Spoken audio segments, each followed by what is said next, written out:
বন্ধুরা কত বড় হুকাহুকি বানিয়েছি, আর দেখো কত বলির পাঠা। বন্ধুরা আজ কালী পুজো, বাজি ফাটাতে হবে, তাই মার্কেট থেকে কিছু বাজি নিয়ে চলে এসেছি। প্রথমে পুরো বাড়িতে মোমবাতি জ্বালিয়ে বাজি ফাটাতে শুরু করে দিলাম। আর ভাইগুলোকে দেখো কত খুশি, কত আনন্দ করছে। ঝাউ বাজিটা দেখো কত সুন্দর লাগছে দেখতে।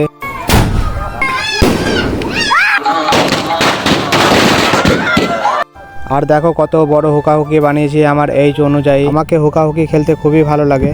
তারপর একটা বারুদ শট ফাটালাম।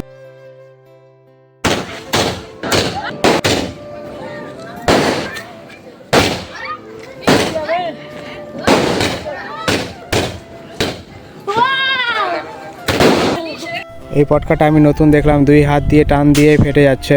তারপর সবার প্রিয় প্যারাশট ওড়ানো, তাই আমিও একটা উড়িয়ে দিলাম। বাজি ফাটানো কমপ্লিট, এবার পুজো দেখতে যাব। এটা আমাদের বাড়ির পাশে পুজো হচ্ছে। তারপর সকালবেলা চলে গেলাম আমাদের মণ্ডপে। অনেক পাঠা পড়ে, প্রায় 4টা থেকে 11টা পর্যন্ত কাটতেই লেগেছে। আর আমরা বাসের উপরে চেপে বলি দেওয়া দেখছি। এইগুলো দৃশ্য দেখে কষ্টও লাগছিল। ব্লগটা ভালো লাগলে একটা লাইক করে যেও।